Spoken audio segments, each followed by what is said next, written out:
What happened to my screen? We are live. How about you, everybody? Welcome into this week's edition of the Auburn Live Recruiting Call-In Show. I'm your host, Jeffrey Lee, joined by Mr. Jhead and Mr. Cole Pinkston. Tonight, we are going to let you guys dictate the show. We got a lot to talk about if you want us to, but we let you guys dictate what we talk about, the topics, how we're going to go about it. First of all, Jhead, how you doing, big dog? Doing good, brother. Doing good. I just had to reset my camera settings. All of a sudden, I got switched back to a 480 lens. It was making my face look like a bullfrog, brother. I can't have all that. No, sir. Well, Tyler Justice, our only female listener, would Tyler not might be get pleased. upset at that, right? No, She would not be pleased. Fantastic weekend, man. I hope everybody that's a listener of this show, male, female, whatever, had a great Father's Day weekend, had a very safe and happy Juneteenth and a holiday weekend themselves. And, I'm ready to talk recruiting, ready to talk what commitments may be out there. Maybe there's some concern from some of our callers tonight. Hopefully we can kind of put some of that to rest, or maybe we're going to amp you up. I don't know exactly what Jeffrey or Cole have on the plate. So it's what you got. Well, Cole, how about yourself, man? You have your first Father's Day. Yep. First Father's Day. It was nice. We worked till 4 or 5 o'clock that afternoon. afternoon. We worked. We worked at all. Went home and worked. Yep. Till bedtime. Got up the next day, worked. Yeah. Great day in the morning, Keith. Yeah, he's Keith, if you're listening, we're trying to do a show, big dog. I think that's 17 texts in the last 35 seconds. Woo! Something must be going down. He's trying to get a gift made. He came to the right guy, as you know. I thought Cole might have him, man. I'm a master of the gifts, if y'all didn't know that. Hey, well, I want anybody and everybody who's listening, you're free to send a chat. We'll want to get to your questions there, but if you want to jump in, give us a call. It's 701-779-9585. Give us a call. We will not make fun of you while you're on the air. After. Hey, we're going to jump right into it, Zach. I see Decatur Tigers 97 is not wasting any time tonight. I know JP's right there behind him. But Decatur Tigers says, how about you? Yeah. Any updates on Brock Glenn? That's pretty common and good question here. That's a great way to start off the show because Brock Glenn, as many of you know, is Auburn's top quarterback target. He visited Florida State last weekend, was in Auburn the weekend before, and then he took a very crucial and surprising visit in the last couple of weeks to Ohio State this past weekend. And we have been told, well, actually, Brock told us when he came for his Auburn visit that he would be making an announcement before the Elite 11 finals, which is set for June 28th, which means next week. And I could see, I don't think has he addressed that, Jhead? I know you're kind of an aggregate guy. You look all over the internet, a lot more places than I do. Have you heard anything or any reason to think that he will not announce before then? I have not heard anything to this point. The last I heard was that he probably this week was going to be announcing the top 4 and then a commitment shortly thereafter. That is my understanding. As of today, the likely top 4 are probably TCU, Auburn, Florida State, and Ohio State. To the best of my intel, that's what I'm hearing as of right now. And I forgot about TCU. He did visit TCU too. Yeah. And I would anticipate that happening any day now. As far as where he's leaning, I still feel good about Auburn. I think Ohio State is pushing Austin Novosad, the current Baylor commitment at quarterback. That's their number 1. That's who they've got the offer on. Even though Brock has an offer, I think he's having to wait until a decision is made there, which bodes in our favor. Zach, do you have Jhead, do you have any reason to believe that Auburn is still not the leader there? No. I feel firm as of today that he's the leader, regardless of what Ohio State does. I think the relationship plays itself out, bears out that Auburn feels good. Zach, what's up, big dog? First caller early tonight. 251, you're live. How about you, 251? Can you hear me? Yes, sir. Got you. What's happening? Sounds like you are screaming on the corner. Hey, I hear you. What did you say your name was? It's KCT Freeman. Oh yeah, I don't put the whole lot. I'm kind of a lurker, but behind the scenes type guy. Hey, sometimes those are the best, man. What's up, KCP? But yeah, just had a question. Of course, y'all see that a lot of people are freaking out over some recent news. My question was, there really wasn't anything that wasn't expected, right? I mean, Right. Allen going to Georgia, Jarrett probably going to Georgia, and Yeah. The only Hard, playing defense for Arkansas. Well, Should I be more concerned, or? I think the only thing out of the Manic Monday that we had yesterday was, like you said, Jarrett's not coming back as he said he would. He's not coming to Big Cat as he said he would. So what does that tell you? So for the past months, the RPM on 3 has had him going to Georgia. We thought Auburn might sneak in there, be able to get him back on campus. And if they would have been able to get him back on campus this weekend, and again for Big Cat, then we would have probably seen some movement, but that's not going to happen. So it wasn't that big of a shock. What surprised me, what I think the only thing to be surprised by and maybe even panic a little bit was Stanton Ramil, the 4-star offensive tackle from Thompson, not coming back. Now, he was back. He was on campus last week, and I think he went to Jhead, help me out here. Was it Penn State, Michigan State, Tennessee? Yes, well, he was at Tennessee this past weekend. He will visit Penn State midweek and head to Michigan State this weekend. And he had previously taken visits to North Carolina and Pittsburgh. Yeah, I think he was supposed to be in Auburn yesterday, leave today for Michigan State. Or was Michigan State first? No, it's Penn State first. So Penn State. He was going to leave. He's doing Penn State Tuesday to Thursday, and then Michigan State Thursday to Saturday. I think that's what he told me. Does that sound right, Jhead? That's exactly what I'm seeing as of right now and what you had reported to this point. So to me, that was the only thing that, I mean, when I posted stuff yesterday on the board, on the corner, I didn't think people were going to freak out, and I should have known better than that. But to me, the only thing that was depressing, if you're an Auburn fan, KC, was the Stanton Ramil news. I feel like if he would have come back, Auburn would be clear driver's seat, and he didn't. So that's, to me, a little bit concerning. Yeah, absolutely. Yeah. And on Jeff Rard, you asked about Jeff Rard too. We had talked about him as being a down the line kind of guy, possibly, and didn't know exactly what kind of move he was going to make. And he decided he wasn't going to try to wait on Auburn. He wanted to take Arkansas's offer. So, not too surprising there either. No, not at all. So I guess you guys aren't really buying the car broke down story for Stanton. Sure. Yeah, that's what happened. I will say this with regard to Stanton Ramil, and I posted this on the board. I don't think anybody should worry about him not coming to Auburn if he's going to postpone his commitment until after Big Cat weekend and he's going to show up for Big Cat. If you get that confirmation, then I think everybody should be at peace with what happened with Stanton Ramil. If you see him going, if he's going to commit mid-July without attending Big Cat weekend, well, then my concern would probably go up a significant amount. Yeah, right. I do know that certain programs are selling stability that he's interested in. That's obviously something that the situation that we're in right now. The coaches cannot get to the season fast enough. Right. There's not a team that's recruiting right now that does not need the season to start tomorrow like Auburn does. Yeah, I'm gonna go a little more in depth on that tomorrow in the Unfiltered Thoughts piece. So I'm gonna hold off from saying anything now, but look for that.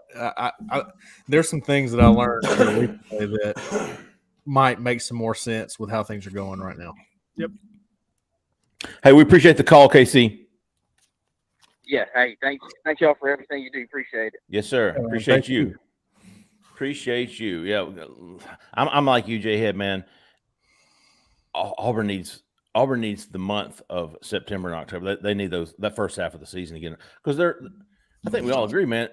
We've said this before several times. It was almost the thesis of the show for several weeks, but Auburn has positioned itself right now to if they make noise in the offseason. I mean, in the first half of the season, you're talking about a very good class, but man, it's like molasses trying to get there, because you got all these kids just whoa.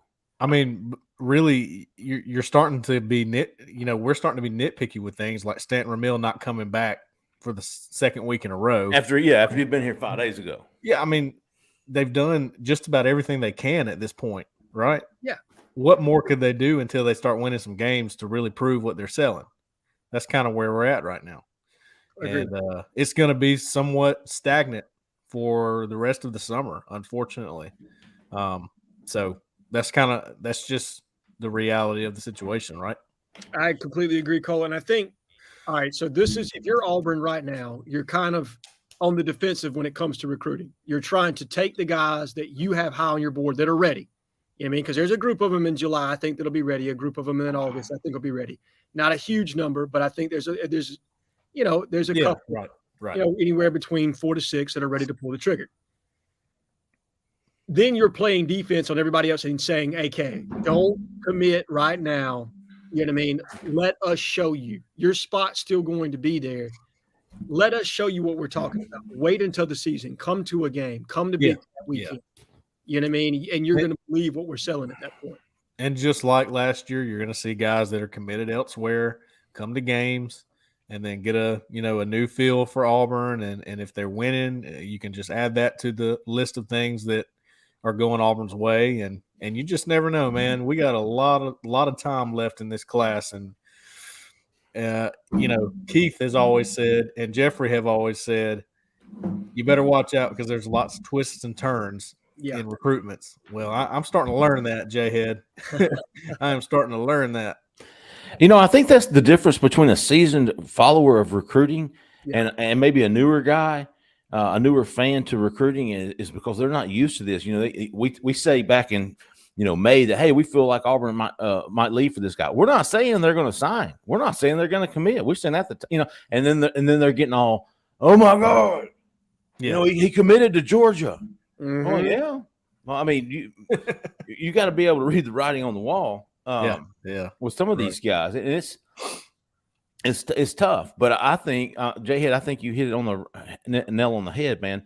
Nobody needs the season to start and wins more than Auburn recruiting. Yes, because I don't think we will know how this class is going to shape up after the 5th or 6th game. I think it's after. Is it LSU? Yeah, LSU. That 5-game home stretch. And LSU's the 5th one? LSU's the 5th one. You get 3 big games in a row of Penn State, Missouri, which is your first SEC opponent, and then LSU, which is your first, I would say, top half SEC opponent. Who's that after LSU? Who's the first road game? Ole Miss, I believe. Is that correct, Cole? I think that's right. Yeah, I think so. I think we go play Lane Kiffin over at Lame. Yeah, man. Hey, Jhead, I got a quick trivia for you. Shoot. I told everybody on the board that I'd keep them kind of updated with the game. Well, this isn't really an update, but the guy batting for Arkansas right now is from Olathe, Kansas. Okay. Tell me what Auburn Tiger is from Olathe, Kansas. Braden Smith, baby. Boy, you're quick on that, man. You can't. I knew you know that one. Well, look, when Jeffrey Lee has to go out to Kansas to cover a guy, you remember, you know what I mean? Like that sticks with you a little bit. Big dog. JP wants to know Jamarius Brown. Jamarius Brown, if I remember correctly, that's a new. I mean, it's not a new name, but it's a guy we haven't talked about in a long time. Jamarius Brown is a 4-star edge, if he still is, from Mississippi. Yeah. Auburn was kind of in on him back in the spring. I haven't really heard much on him since. I think they're trying to get him. Matter of fact, JP, did you not ask this on the corner last week or 2 weeks ago? Auburn's trying to get him in for a visit and thinks it will be in the fall. So even though you haven't heard that name in a while, Auburn's still working that recruitment behind the scenes, trying to get him to visit in the fall. Same for Ashley Williams, the 4-star edge from Louisiana. Yes. Zachary, I think, Louisiana. Yeah, Zachary sure is. What's up, Zach? Speaking of Zachary. Another caller here. All right, what's up? 205, you're live. What's up, guys? What's up, buddy? This is T-Dub calling back in. T-Dub, B-Ham. Well, B-Ham. Y'all doing good? I can't complain, T-Dub. How about you, brother? Yes, sir. Pretty Hey, good, man. T-Dub, before we start, I got a question for you. Are you watching the baseball game? No, I'm not. Okay, cool. Me neither. All right. I don't have live TV. I'm sorry. I'll get it in the fall for football. So, yeah, my quick thing, YouTube TV, I cancel it in off season, and so it's Yeah, same. On habit. So, Me and you, T-Dub. Same. Hey, you guys said earlier, Auburn and Auburn recruiting need, the season and wins to happen quicker. I think the same could probably be said for you guys since you cover recruiting. Yes, probably going to happen between now and then. So I was going to kind of open it up for another discussion. I think there's actually a lot more. I don't know if it's a lot more negativity toward this season or like positivity toward next season, but it seems to me that kind of the pulse of the Auburn fan base is that 2023 can be a better season for us than 2022. And when you look at our roster, I actually don't think that's the case because we're going to lose. We might have the best draft class next year that we've had, since 2004. Yeah. Guys like Bixby, Wooden, Hall, maybe Pritchett, some of those guys. Papo. Who knows who else? Zaire can make a jump. Papo.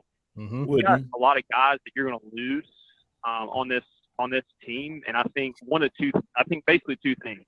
I think we could be a lot better this year than people are kind of setting us up for. I also think we might be a lot worse in 2023 than people realize unless we have an absolute stellar offseason of bringing in, around 30 guys to fill this roster back up. So just kind of wanted to let you guys kind of take that wherever, and really appreciate all you guys and what you do. So appreciate you, T-Dub, man. I think that's a great question, great points made across the board there. The only thing I like about 2023 is the odd years, the schedule of having Georgia and Alabama at home. You're going to have Harsin in his third year, the team under his program. But what do y'all think about that, Cole, losing all those guys, especially on defense? And hell, the offensive line's gone too. I'm with you, T-Dub, on 2023. Honestly, worries me some with the offensive line and just a lot of questions there. But for this roster for 2022, we talk about it a lot. There's some good pieces. There's a lot of NFL talent that can go, and you added a guy like Zach Calzada that fits the system, for quarterback where Bo Nix didn't necessarily fit. And that could be something that turns things around a little bit from last year. So I'm with you. I think there's a lot of good pieces on this roster, and even some of the young guys might step in and provide some help as well. And the transfer portal guys too. So I'm not going to predict how many games they're going to win or whatever, but I think there's better opportunity out there than we might all think at this point. Jhead, I think T-Dub makes a great point. I think that's why we're a little bit optimistic that Auburn could surprise some people this fall, is because of all the seniors, the senior leadership up and down both lines of scrimmage. Yeah. But the catch-22 there is, speaking of 22, is all those cats are going to be gone a year from now. And if you don't have T-Dub mentioned the big class this year, but shit, man, a large portion of that, not a large portion, but big transfer portal year for Auburn, wouldn't you say? I would say so. And really, I'm not going to dovetail in too much of what Cole's already said. Yes, I think 2022 is going to be a better year than 2023. I think our roster, we are going to lose, and Keith's talked about this, a lot of top-end talent off this roster.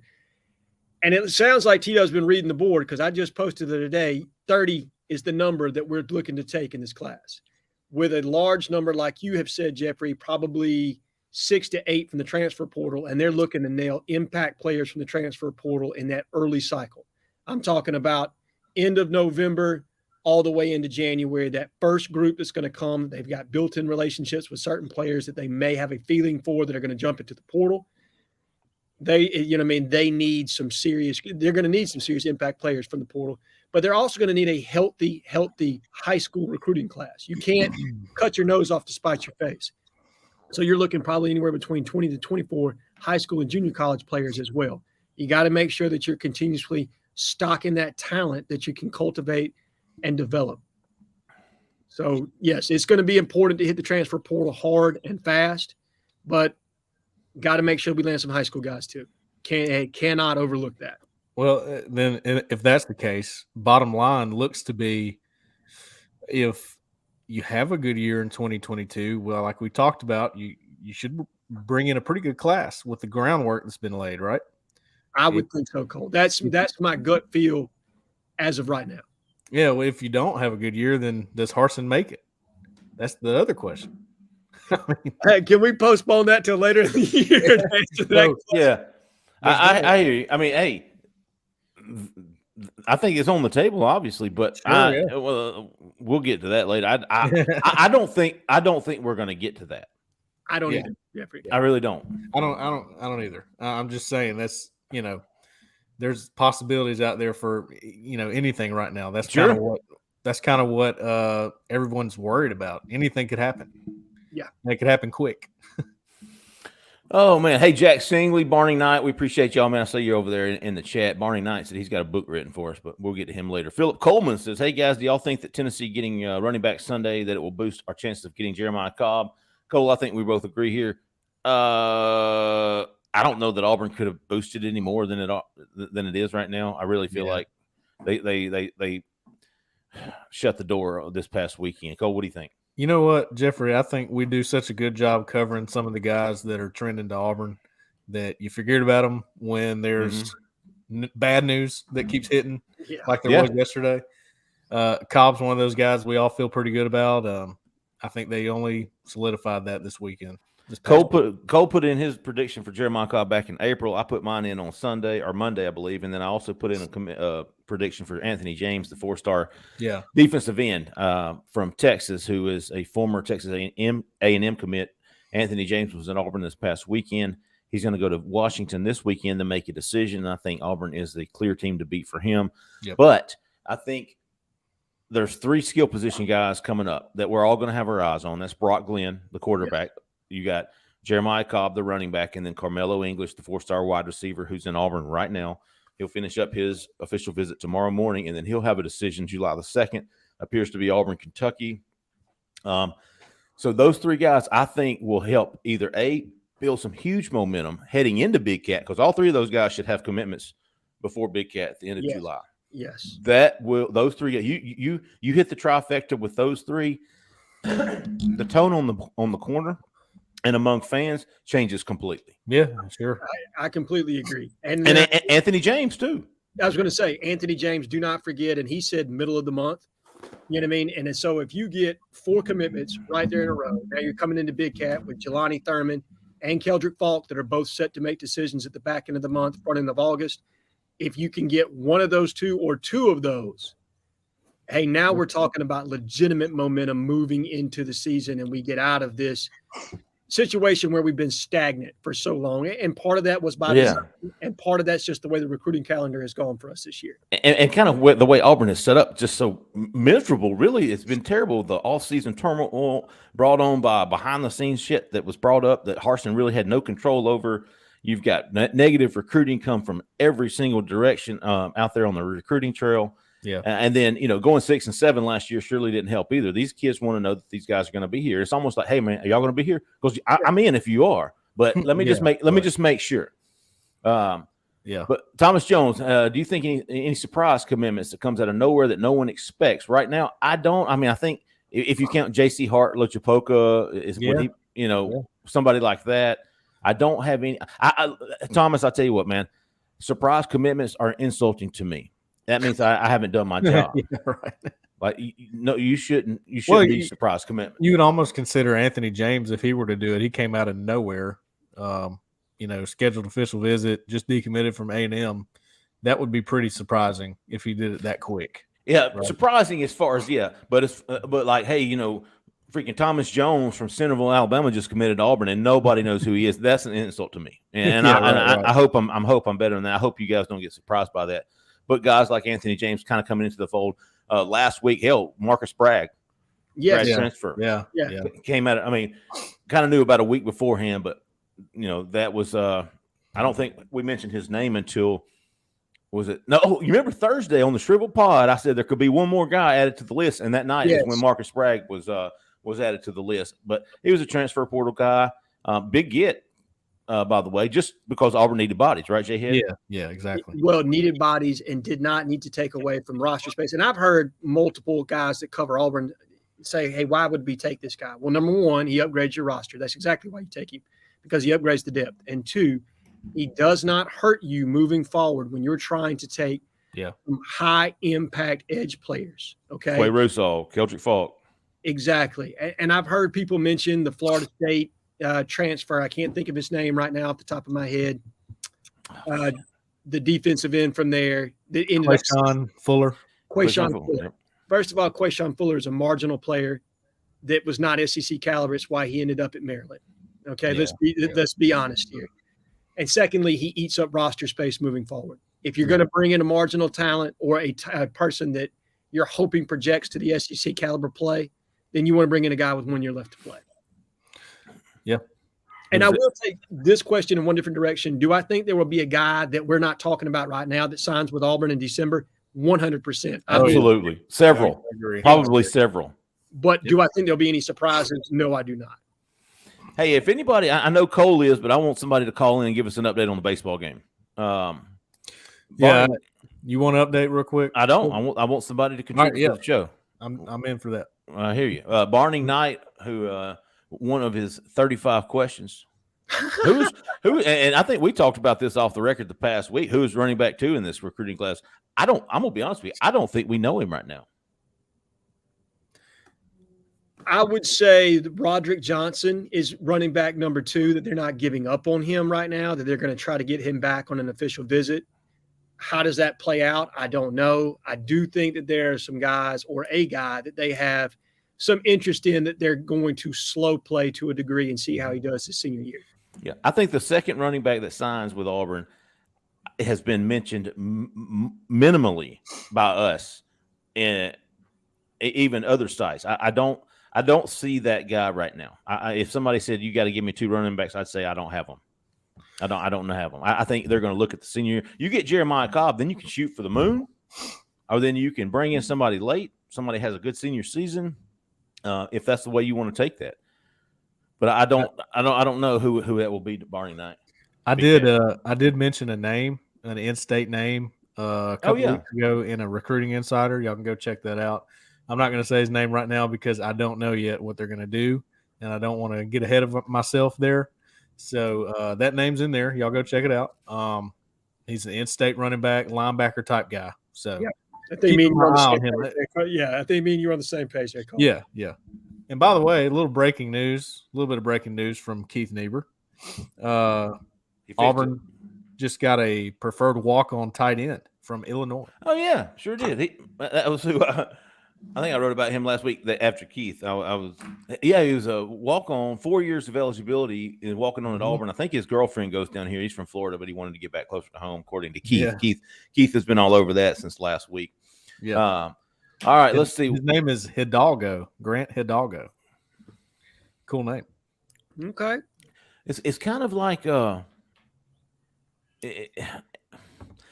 don't kind of go together, right? It's like Grant. Yeah, right. Yeah, you're not necessarily feeling Hidalgo coming after Grant. Smith, Williams. Yeah. I mean, Rogers. Right. You heard Grant Lee. Okay. Hey, that's pretty simple. It might be Grantham. Who knows? There you go. Grantham sounds better. You know what I mean? Yeah. Let's see. What we got, Zach? Thomas Jones. We got that. Barner. Austin. He wants to know more. Austin Letlow wants to know more about Stanton Ramil leaning towards UT. Jhead, you might know this better than me. What do you think there? Do I think he's leaning to UT? No. Do I think that they're heavily in the mix? 100%. I think he had a fantastic visit there this past weekend.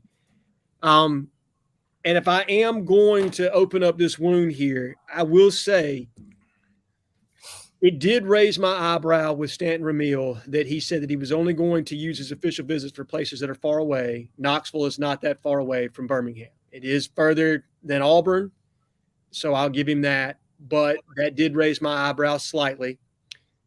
But I do think he's been on Auburn's campus more than he's been anywhere else. Tennessee's got a lot to sell right now. They got a 5-star quarterback in the class that they're building around. Josh Heupel's done a fantastic job. That program seems to be on an upward trajectory. Yep. Do I think that that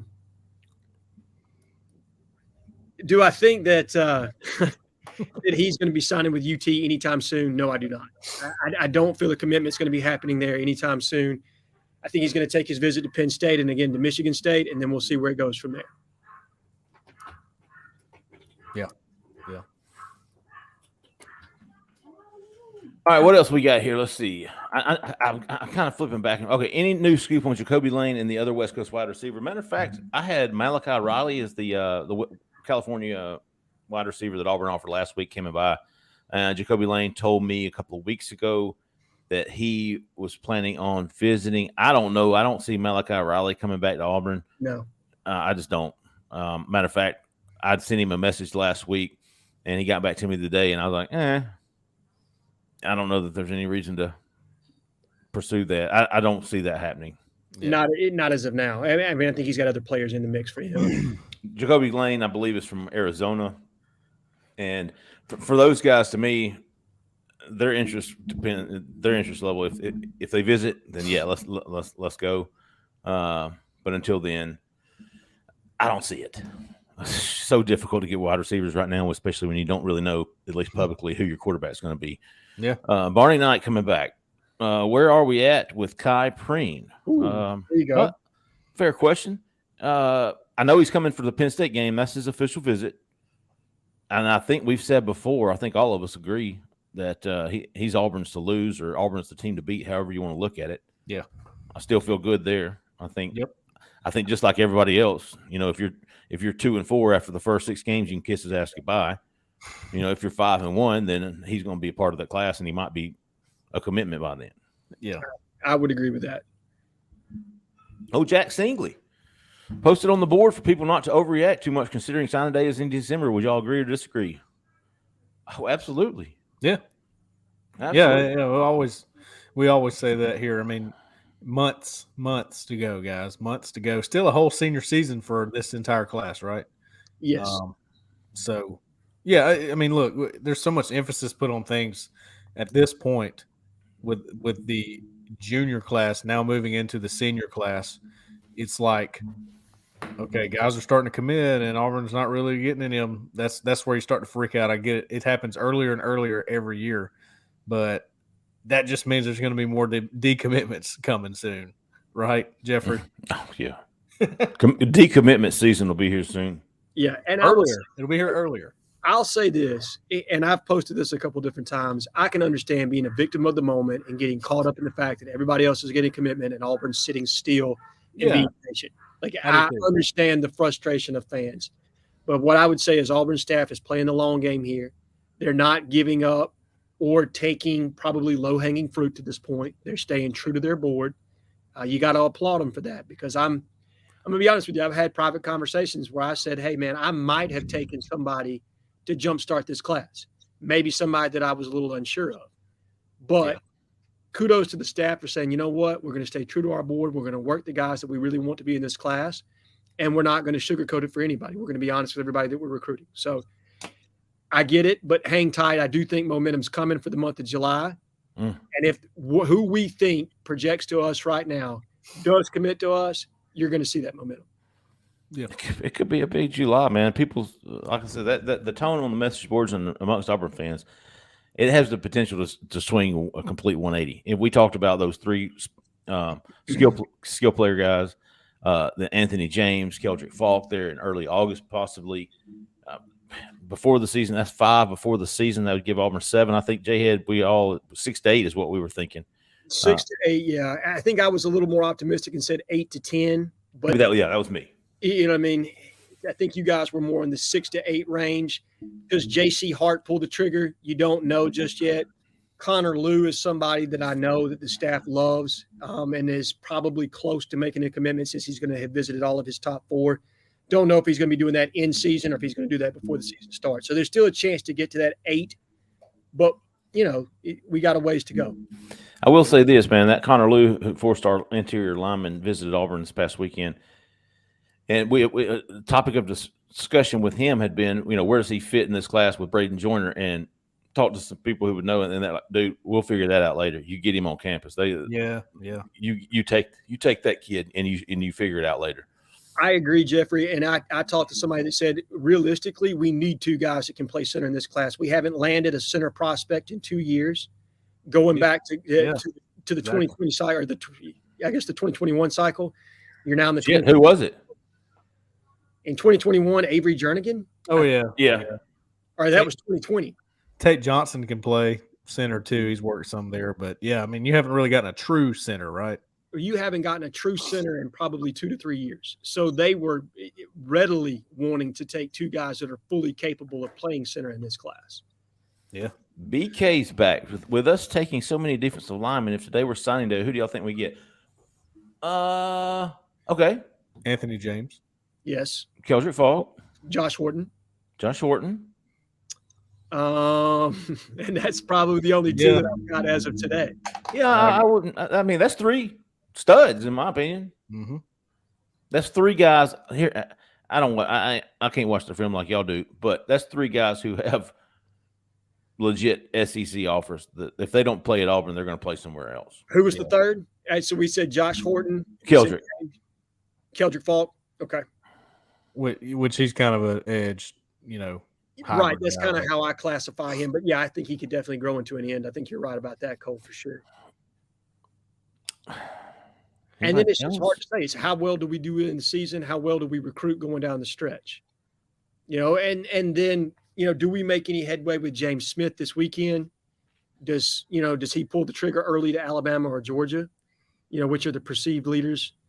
And then you've got a big kid from New Jersey coming in this weekend who we would love to have. Can you make a move there, or is he going to go to Georgia? Man, I'm Sadir Mitchell. Yeah, he may or may not visit. I'm just going to go ahead and put that out there. I mean, John Jarrett was coming over here for a reason. Yeah. And he's no longer coming. So there you go. All right. Well, and then so we're back to even further not knowing. Yeah. You know what I mean? JB's got a question. Do you think we'll still leave for Thurman? Jhead, I think you said Auburn, Michigan State. Yes, that's my understanding of the situation. It's Auburn, Michigan State with Alabama and Ohio State on the outside looking in. He's the dude, in my opinion. If Auburn does what they're supposed to do in that first half of the season, he's part of this class. The only reason he doesn't end up at Auburn is if Auburn tanks. That's the way I feel. Did you see what he gave his Alabama visit? I thought it was a slap in the face. What he said? He gave it an 8. Ooh, that's a B-, son. It is, isn't it? But of the 4 Langston Hughes guys that they want so badly at Auburn, if anyone is impressionable by other Langston Hughes guys joining, it might be Thurman. Like if Horton jumped in and you have Love and Horton, he might that might mean something. That might mean more to him just from talking to him. That's what I think. I thought the basketball deal is the biggest thing for him. I think he honestly. Now, look, Trey Donaldson said it last year, and none of us believed it. I think Jeffrey was the one that broke the scoop on that before anybody. This kid honestly wants a shot to play both, like legitimately wants to play both in college. And I think meeting with Bruce Pearl meant a lot to him. I don't think he's met with Tom Izzo over at Michigan State. And I actually believe that recruitment, along with the Langston 4, all being recruited by Auburn, bodes well in our favor. And listen, if he wants a chance to play both, Auburn's going to be like, okay, you absolutely. But I guarantee you, once he gets through with football and then runs over there to basketball, he's going to be like, nah, I'm good. Well, when he sees who Bruce has got on the court, he's definitely going to say it's good. You know what I mean? And I think Keith had actually asked him, he's like, now, basically, like, this is Auburn, dude. This isn't Auburn from 10 years ago. This is Bruce Pearl's Auburn. Like, are you sure you're good enough? Like, I mean, this you know what I mean? This ain't no rec league, dude. This ain't the Y. This is big boy ball here, man. But if you want to go over there and sit on the bench, or try to get in there on some practice squad, go ahead. Hell, I don't think he's great. No, but hey, can he be Big Chill? You know what I mean? Can he be Big Chill? Can he be Adrian Chilius? Yeah, who knows, man? I hope so, because Chill's one of my favorite people to ever play Auburn football or basketball. Oh shit, he played football? Yeah, briefly. I mean. It can be done. It's just it takes a really special person to dedicate the time to both sports. So, and if you're not starting or contributing, are you really going to put in the extra time to play another sport? Probably not. Right. And it's a grind. Zach, you got a caller for us? Yep, we got our guy Felix.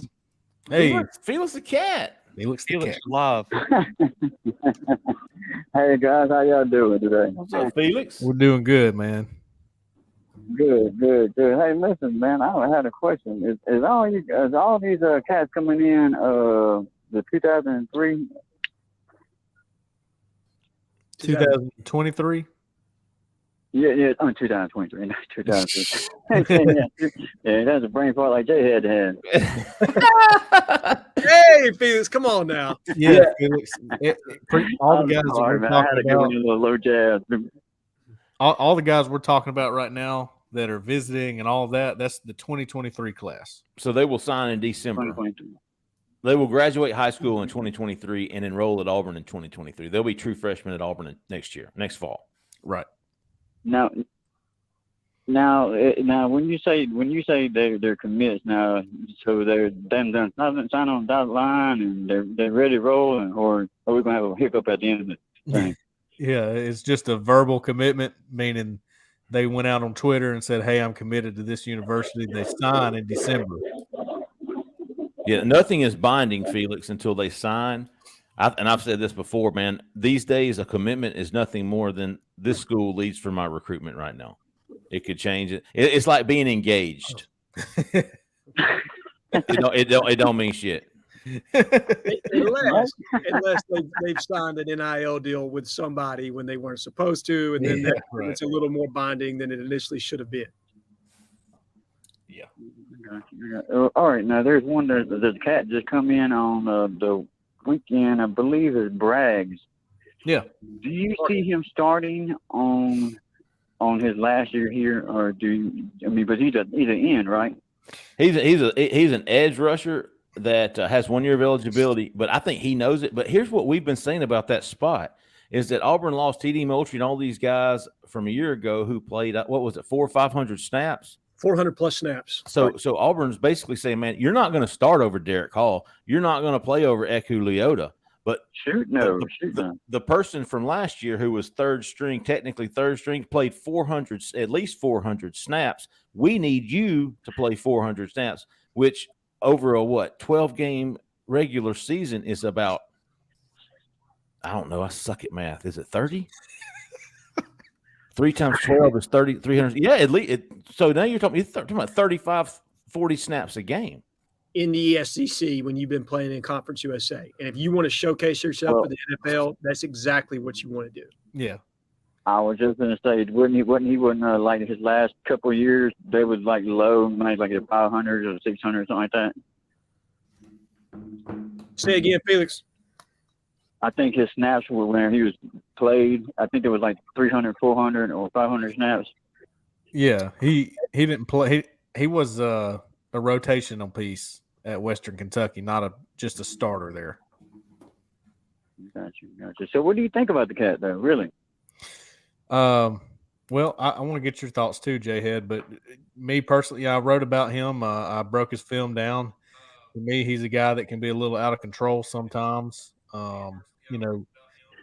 Sometimes not quick off the ball, sometimes a few things that I can see wrong with his game, but at the same time, if you're playing a limited amount of snaps and you're a wrecking ball like he can be sometimes, that can be a good thing. Just bringing a guy to just bust up the line of scrimmage. He does that from the outside in, which is sort of not really – you don't see that a lot these days. Most guys are speed rushers. He's more of a power rusher from the edge. So yeah, he didn't look like a speed guy when I talked to him Sunday. No, he's not. Well, I appreciate that, guys. I really like talking to y'all, man. Appreciate you, Felix. Yeah, thank you, Felix. Jhead, let me get your opinion on him real quick. He actually reminds me a lot of Caleb Johnson, if I'm being completely honest, which is another guy that we lost to the portal. Yeah. I think he's somebody that can be a run setter for us. He's obviously got the body and the frame for it. You're talking about a veteran defender that has played multiple positions on defense, where he's been an edge defender.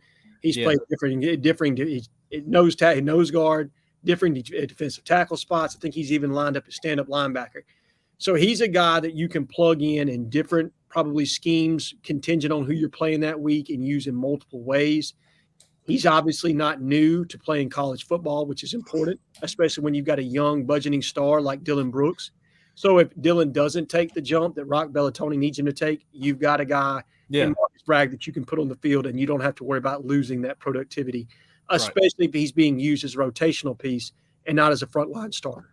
So I thought it was an extremely valuable pickup for us from a debt standpoint. If I had to guess, Jhead, man, I don't think Coach Rock Bellantoni is going to spend a lot of time trying to teach him moves that he doesn't have in his arsenal right now. No. I think he's going to say, look, when I throw you in the game, create chaos. Because you've done that well. He did that really well at Western Kentucky last year at the end. In the Boca Raton Bowl, doesn't sound like a big bowl.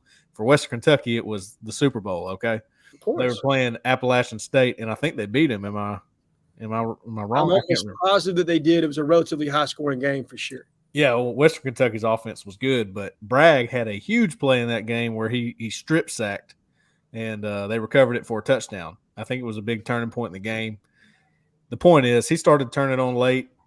He's a guy that's not going to have your moves and stuff. He's going to just create chaos, and there's always a place for guys like that.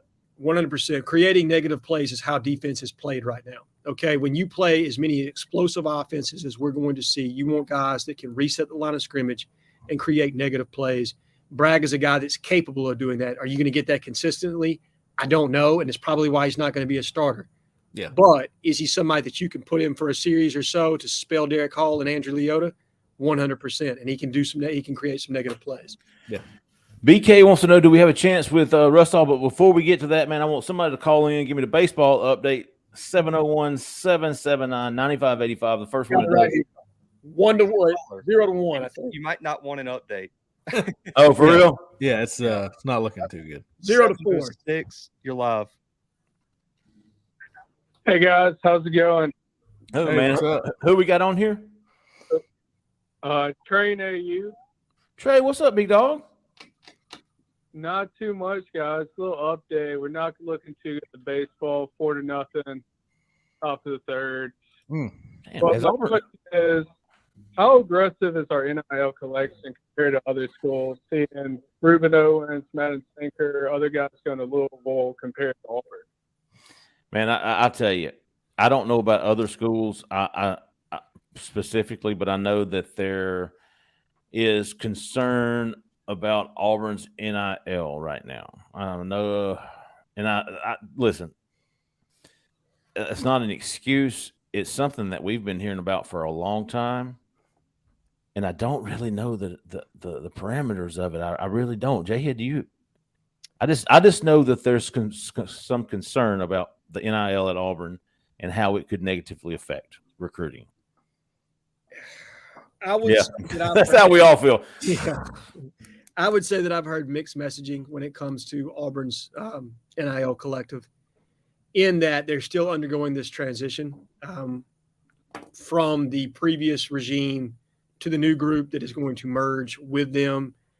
I don't know everything that has occurred to this point. I was told that there was going to be an influx of cash for the existing players on the team from Auburn NIL, but I have not heard anything. And let's be honest here, even if I did, I probably wouldn't say it online or live, of any extra money being used as an enticement for recruitment. Okay. I have not heard that that's the case, that we're flush with cash from that regard, but I have heard that the players on the team are actually being taken care of, and that they do all have a reasonable amount of money in their pocket right now.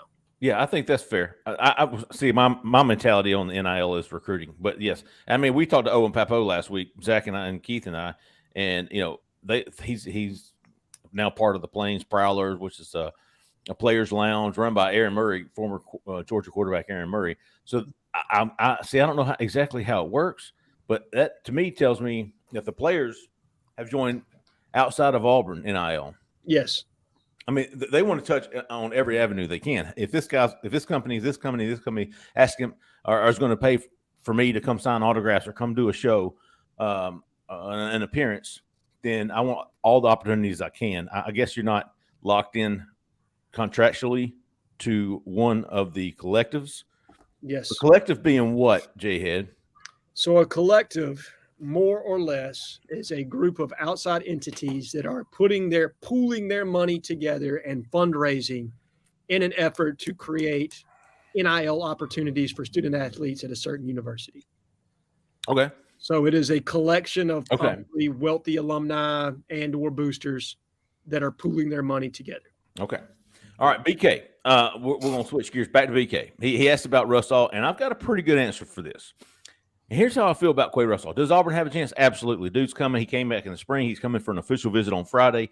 To me, he is – I don't think James Smith ends up here. I'm not saying that he won't. I'm just saying right now I don't think he will. Right now I don't think Quay Russaw will either. However, he's coming for a visit. He knows he is number one on Auburn's edge board. He knows there is opportunity for immediate playing time next year. And if any recruit is impacted by wins and losses this season, as far as Auburn concerns, if Auburn has a big season, watch out for Quay Russaw. If they don't, forget him.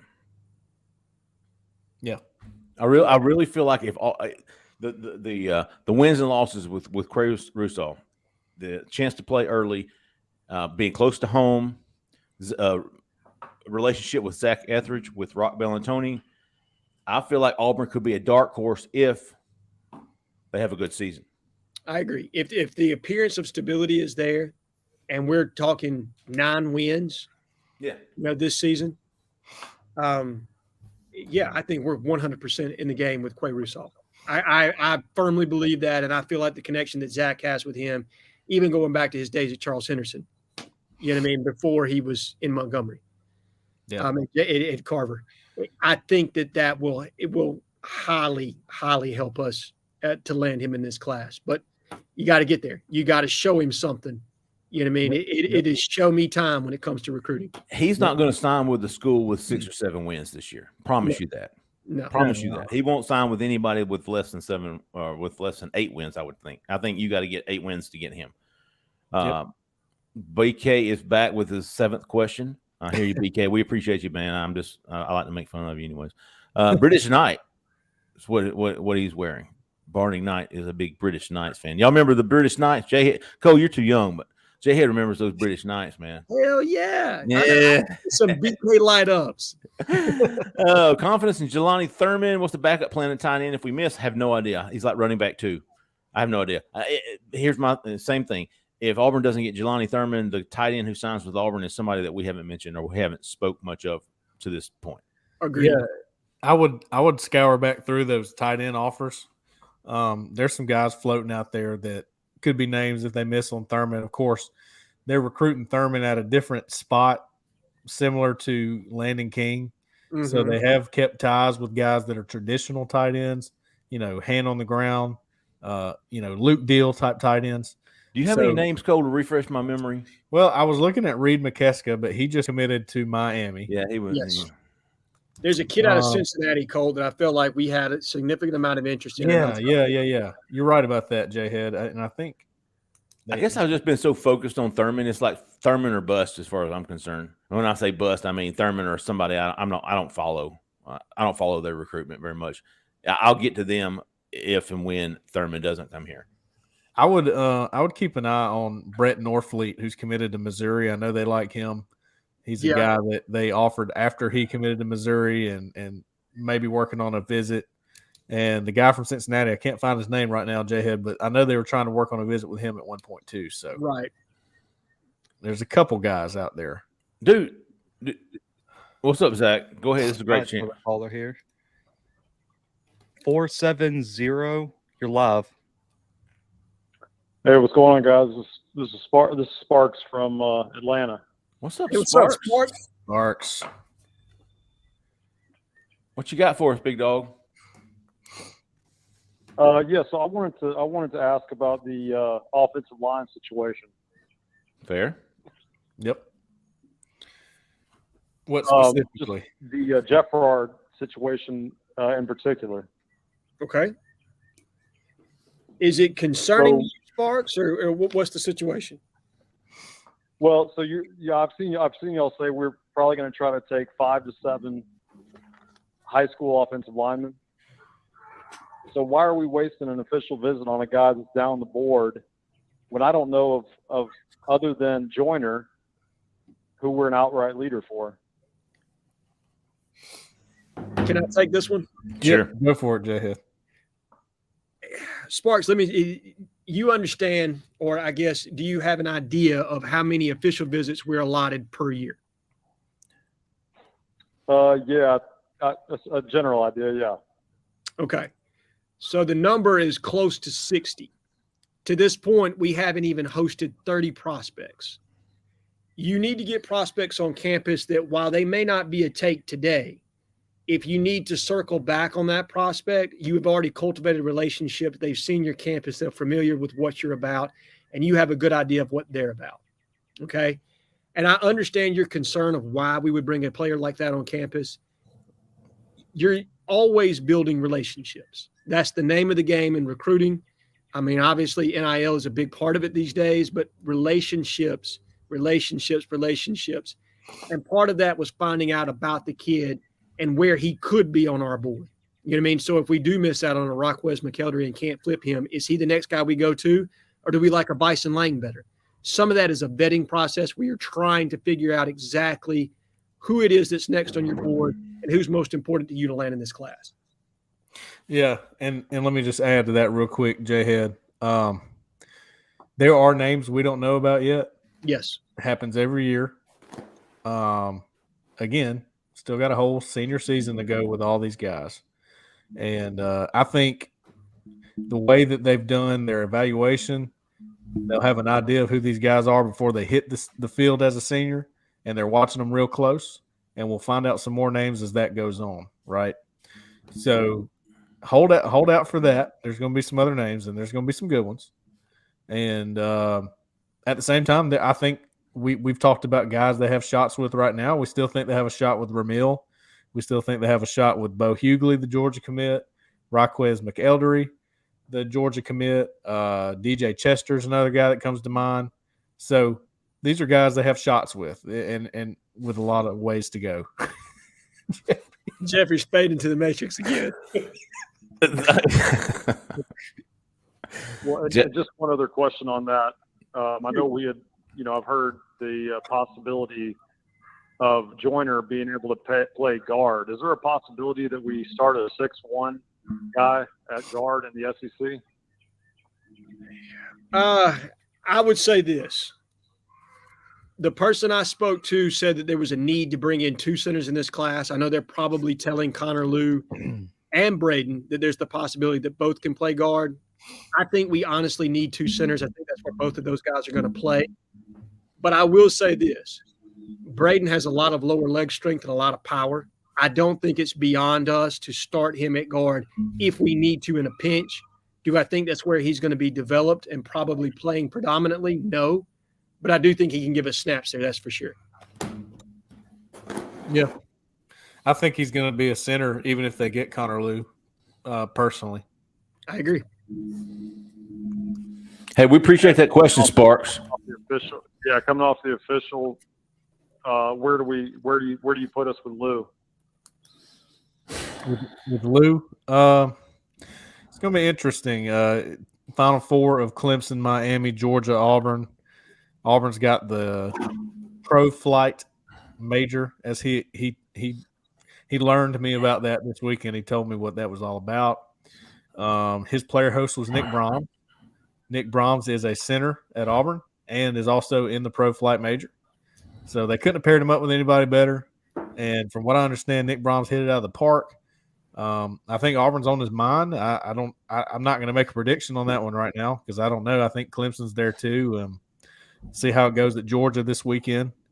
But I really think Auburn's got a shot because of that pro flight major program they have, the aviation program. I agree. Big deal to him. Decatur 97, Decatur Tiger 97 wants to make sure that we hit the like button on the live stream. So everybody take a minute right now. Go over to the YouTube, get under that little thumb.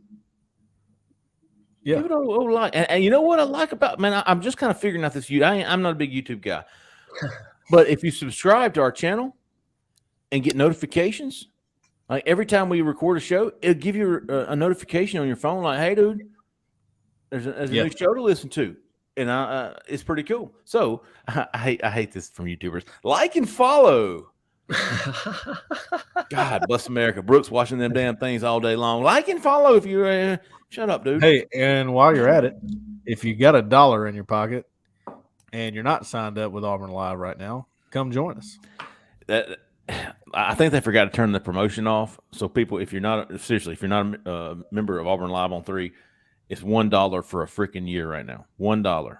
Pay give me $1, and you won't hear from us for another year as far as paying anything. So it's really I think I can say it on the show. It's like a sore pecker, man. You can't beat it. Auburn Live on 3, man. All of this that we're talking about, we've already covered it. I mean, we've covered it in depth. You're going to get a lot more intel than you're getting on here. But and that's why you got seasoned veterans like old TJ, Tyler Justice, posting on the board you being entered into the matrix. Hey, there it is. She's just flirting with me.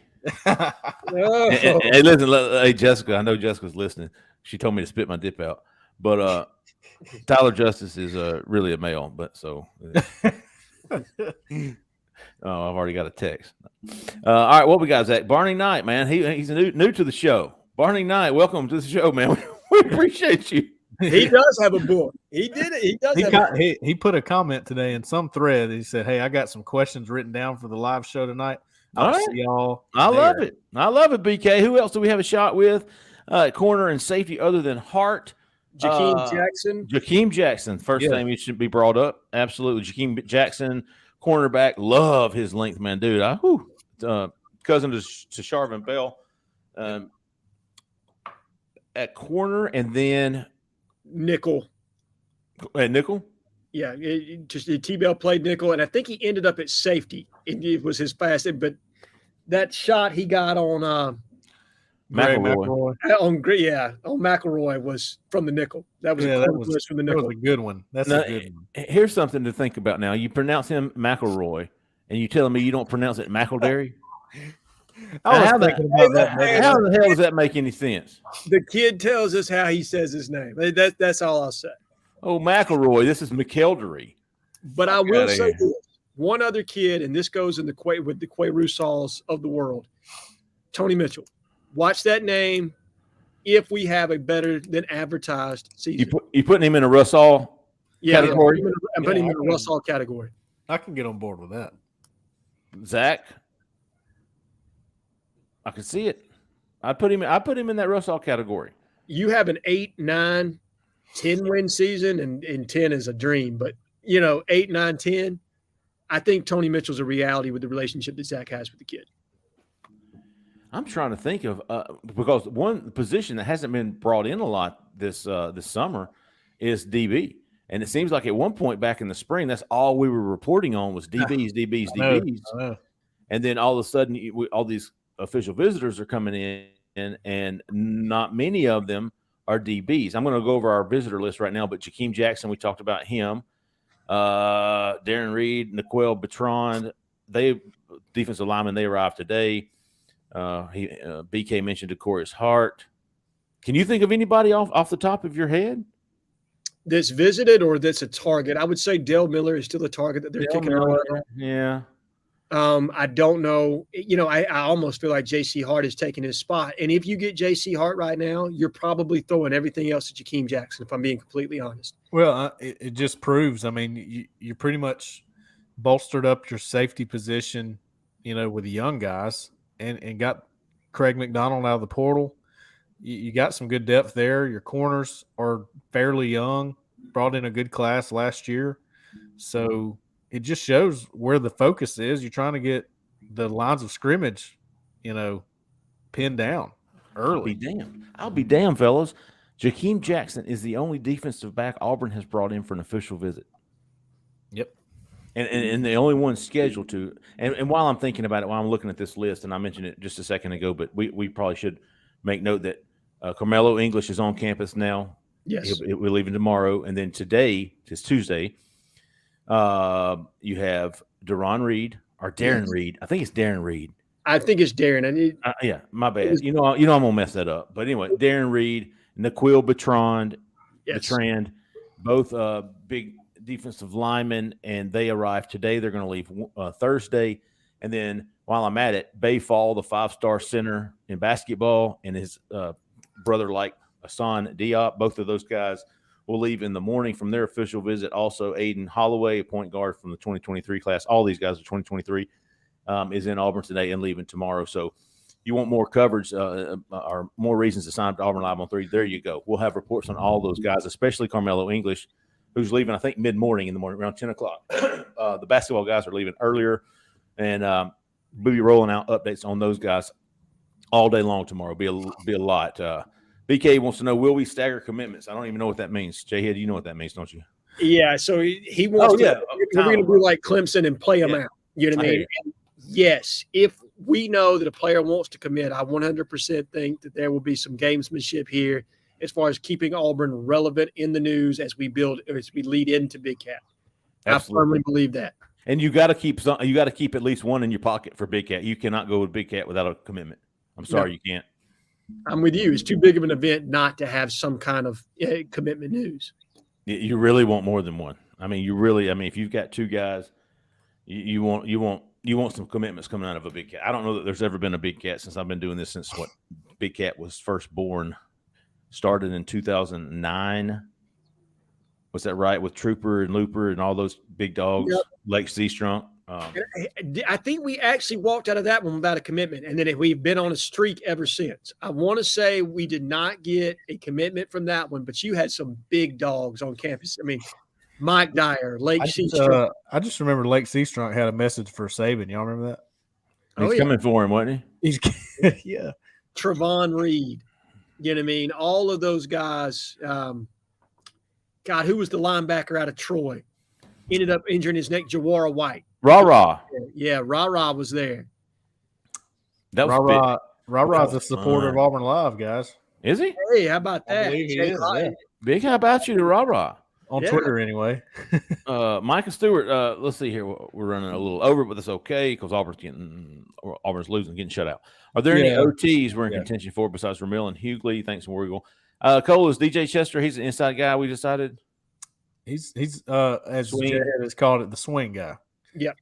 And they've told him that too. Like, we're not quite sure where you fit, but you could fit anywhere. I'd agree. Yeah, 100%. I think who's the big tackle out of Texas? Is it Zay Williams? Is that who it is? Yeah, Isaiah Robinson. Isaiah Robinson. I apologize. Definitely a target that we're in touch with. What about that kid who visited last week? Keith wrote about Marcus Deal. Is he an inside guy or outside guy? Yeah, he's a defensive player, right? No, he's well. You know, I've got him right here. Marcus Deal is 6'4", so he's an inside guy. Garland, Texas. I think he's offensive line, Jhead, but I could be wrong. He's at least listed as such, Jhead. Okay, and I could certainly have that wrong as far as that's concerned. And then there's one other guy's name who escapes me right now. Top 100 guy. He's a swing guy out of Florida. We just offered Janoris Wilson. There you go. There you go. Janoris with a G. Ganoris. That's another one to watch. Gurnoris. And listen, and Cole said this for a couple of weeks now. I've kind of been getting some confirmation. There's going to be some new names on that O-line board. Oh, yeah. There's going to be some new names on that O-line board. There's got to be. And I have no idea who they are. Right? Yeah, no, I don't either. I know listen, they're also going to be going after some guys committed to other schools. And I'm not talking about guys that are committed to Alabama and Georgia. I'm talking about guys that are committed to Missouri or Georgia Tech or North Carolina. Some of those schools like that. I think you could go look at any of those schools in the ACC and some of the bottom half of the SEC and whoever's committed to them. You could probably put them on the board. So, hey Jeffrey, Hugh Rayleigh, you broke me down. I just joined. All right, Hugh Rayleigh, what's up, big dog? There you go. Yeah, you're going to be glad about that, Hugh Rayleigh. No doubt. Oh man, you're a good-looking cat too. Look at that picture. Appreciate you, Hugh. No. All kidding aside, man, we appreciate you. Sure do. That's big time. We promise you, you're gonna get your money's worth tomorrow alone. Oh yeah. And if you got any questions about the site, let us know. JP coming back here with another JC Hart question. Starts the domino commitments in the next couple of weeks. No, I think it's going to be Brock Glenn or Carmelo English. I think those are the two that are probably most likely. I'm not saying that JC's not going to commit. I just think he's going to play it out a little bit longer. Yeah, and for the record, they could have offered him while he was at camp the other day. And some people might have – I saw someone ask that on the board. You're like, why did they wait so long? Why did they wait a week? You know, I don't think it would have mattered. I think he's been getting all this attention anyway, and he's going to hear him out before he makes a decision, right? Yeah. That's what I think right now. So, Offers from Missouri, Mississippi State, Auburn, Kansas State, UCF, just Army, Navy. You remember, guys, I told you Brock Glenn was talking to some people when we were talking about him being a heavy Auburn lean. I was like, look, he's talking to some others now. That's the same thing going on with Hart right now. And I think Tennessee will probably be the next one to offer J.C. Hart, if I had to guess. I know that they have been heavily evaluating him, or that's what I've been led to believe anyway. So several SEC schools in the mix. And when you see a guy with a full slate of OVs left in his pocket, don't expect him to make a commitment yet. Expect him to take those OVs, official visits. I just don't see a way that guys will commit without taking those visits these days. And he will. He even though he lives down the street, he will be taking OV. He told me that right before we came on the show. I was messaging with him. He will take an OV to Auburn, which is great. Yep. People don't realize it. They say, "Oh, they're right down the road. I'm not going to take OV there." Man, it's a different visit, dude. I'm telling you. If you're serious about that school, take the OV. Yep. Barney Knight. Yeah, BK, we're going to hire you as an intern. As long as you're real pretty. Are we about caught up, Zach? Is that a good spot to all right? Anubis. With the success of Clemson's UNLV weekend, should we consider moving Big Cat up in the future? Dude, it's always been up in the future. It was in May. It was in early June. It's always been that way. Auburn decided this year that they're going to – so you got visits all through June. You got a dead period for the first 3 weeks in July. Then you got one weekend at the very end of July that's open back up. And Auburn said, we're going to do Big Cat then. So they're going to get them all on campus, and then they're going to bring them back in July. We'll see how this year works out. This is the first time it's ever been this late. Matter of fact, when I went to plan my trip to Alaska, I was like, shit, man, nothing's going on in July. Let's lock it in. And then, of course, 2 months later, Auburn decides they're going to hold Big Cat that weekend. So, well, and they did do it last year around this time, around July. They did do it last year, but it was a thrown together Big Cat, right? It wasn't one that was really thoroughly planned. It was something that they kind of just did. Right. Last second because they realized a lot of other schools were holding something that weekend. I don't even think when they got here at that time. You remember this was right after visits were opened back up again. They didn't open back up until June. Right. And new staff was in, really didn't know what Big Cat was, and kind of threw something together. 100%. I mean, it just – and I don't think they quite realized. I think this was a coaching staff that was still feeling out the recruiting process, especially how inundated they were in that month of June with kids not being able to have taken a visit for over a year and a half. And it was just a massive amount of kids in and out the door. And I don't think they were prepared to host a Big Cat weekend. And there wasn't anybody from the previous staff other than Cadillac that had any insight into, how valuable Big Cat weekend was. Hey, we'll do a little lightning round real quick, Zach. I'll just go back up through here and throw some questions out that I see. LCB3 was late to the party, man. He asked about Carmelo English. LCB. Carmelo got here yesterday. He's going to leave in the morning around 10, and we'll see what he says there. But from everything I've heard, there's still a lot of optimism with Auburn with him. We think he's going to commit July the 2nd. And right now I think we all agree that it will be to Auburn, or at least not agree, but we think that's where he's going to go. Yes. What else do you have up there, Zach? Trey Mack, 5-star Malachi Johnson, 1-year deal. We're going to be left behind. Shit. If everybody's doing that, yeah. Yeah. I mean, where's Malachi Nelson? USC. Oh, hell yeah. Auburn can't compete with LA. Auburn don't have LA money. Patrick Perry wants to know if we win 8 games this year, NIL situation be resolved. Maybe. Let me answer that as quick as I can, Jeffrey.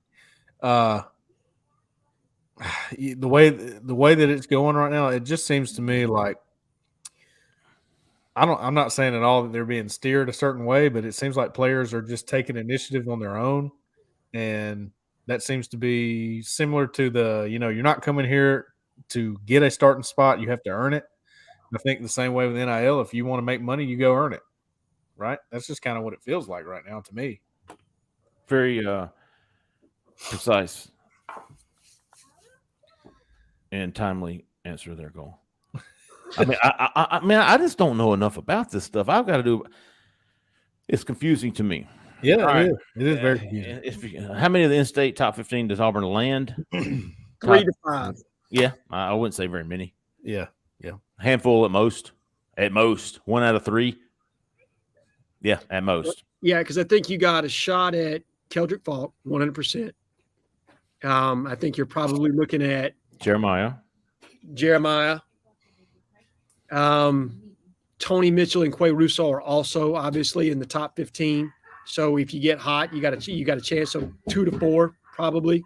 And is there anybody else from the state of Alabama that we're heavily in the mix with?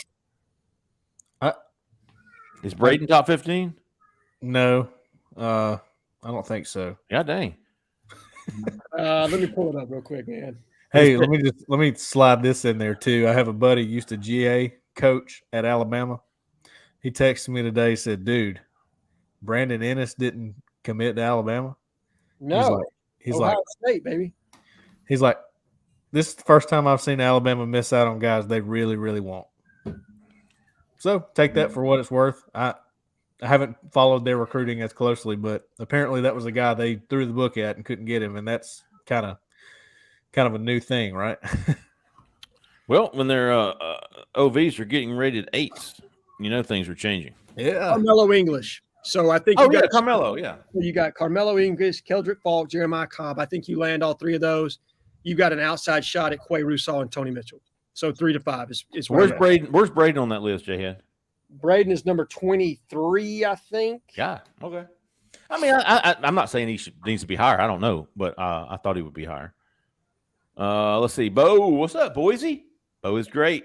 Boise. Where will we likely rank in the SEC on signing day?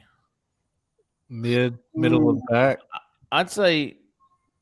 Let's see, Alabama, Georgia, Florida, Tennessee, LSU. I would say top half, bottom of the top half. How about that? I'll go with 6. Oh, A&M. I'd say 7 to 8 range. I'll go with 6. I think we land 6th in the SEC this year. How many teams are in the SEC? 14. 14 teams in the SEC. I think we'll fall behind Alabama, Georgia, A&M, LSU, Tennessee, Florida. I think we land ahead of Florida. Shit, don't count out Ole Miss either. I don't think Florida's going to have as big of a ranking. I was looking at their class today. They got some lower rated guys. That doesn't mean anything. They might be really good. No, I think Big Game Billy's figuring out how hard it is to recruit in the SEC versus recruiting at Louisiana Lafayette. And I'm not trying to take a shot at him, but I think he's having to realize you got to work just that much harder as the head coach of the SEC. What you're saying, Jhead, is even if you're the most popular candidate out there, it takes a year or 2. Yeah. Yeah, oh it does. My gosh. Wow. Unless you're Nick Saban and, guys are getting Dodge Chargers from jump. You know what I mean? Okay, well, that's interesting. And, Napier's known as a recruiter. Like, he's brought in to recruit. So he'll probably finish strong. I mean, look, I'm not trying to say that he's not doing a good job. He is doing a good job. But just like Auburn, it's hard for them to get commits right now. I agree because there's a show me aspect to it. But I've got Florida finishing behind us. And like I said, the 5 in front of us, Alabama, A&M, Georgia, LSU, and Tennessee. Those are the top 5, I think, that'll finish in front of us. Florida and Auburn will be 6, 7, and I don't have any idea who's going to be beyond that. Probably Ole Miss, Kentucky, a couple of schools that did relatively well last year. Maybe Missouri. I think they did really well last year with Eli, but he's under some fire this year. He's got to produce. You know what I mean? Putting another 6-6 year on the board ain't going to help him a whole lot. Right. All right, let's see. I thought there was one more I saw somewhere. Oh, what did I see? Somebody asked about William Foles. Not hearing good things there. Yeah. Auburn didn't make Auburn. Auburn made his cut back in April. Didn't make his cut this time. Oh man! All right, let's see. Any all right, Cole? Since somebody called in with. Oh no! We had an update, but anything changed with Auburn baseball? Yeah, I believe it's 8-0 right now. Shit, they better get 10-run ruled. Yeah. Well, I think it's in the 5th or 6th inning. I don't know. It's on commercial right now, but yeah, after 5, it's 10 after 5. I think that's how we used to play. Oh man, Todd Corliss, the Wolf. Why are we struggling to have multiple OTs to campus? The Wolf. There just aren't a lot of OTs that. That's the thing, man. A lot of offensive linemen, just not a lot of offensive tackles. We've had a lot of offensive tackles unofficially visit. We have not had a lot of offensive tackles officially visit to this point. That could be by design, or it could be that our board is shuffling some, or it could be we just hadn't had much success. I honestly don't know. I think there's a multitude of reasons, but we have had offensive tackles visit the campus. And where'd I go? All right. Do you think Jacory, the Wolf here? All right. Are we about called up, Zach? Yeah, we're good to go. Is this a good place to end it? Yep. I'm getting hungry, man. I need to eat supper, dude.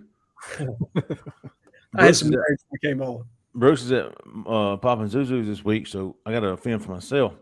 Well, good, man. Hey, listen, like Cole said earlier, join the site. Oh, Hugh Rayleigh's in. We appreciate everybody that called. KCP, Freeman, T-Dub, always, Felix, Cat, Big Time, Trey, and Auburn, Sparks from Atlanta, man. We appreciate all the questions in the chats. BK, my God, dude. We appreciate you. We really do. And look for the Shrivel Pod out on Thursday. Again, tomorrow is going to be loaded with official visit reports. Carmelo English is going to be huge. Yes. The 2 basketball guys. Then on Thursday, you've got Naquil Bertrand and Darren Reed, both leaving Thursday. So a lot of content coming out this weekend. It's going to be another big official visit weekend. And so we're going to be rolling out content all through the week, man. We appreciate everybody. If you're not a member of the site, you should be. Auburn Live on 3, $1 for a year right now.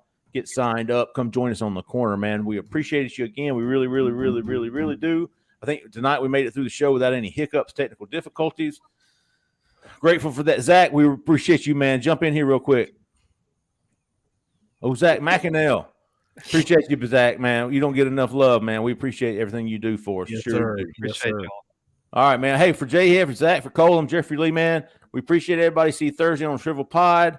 Stay out of the left lane. See you.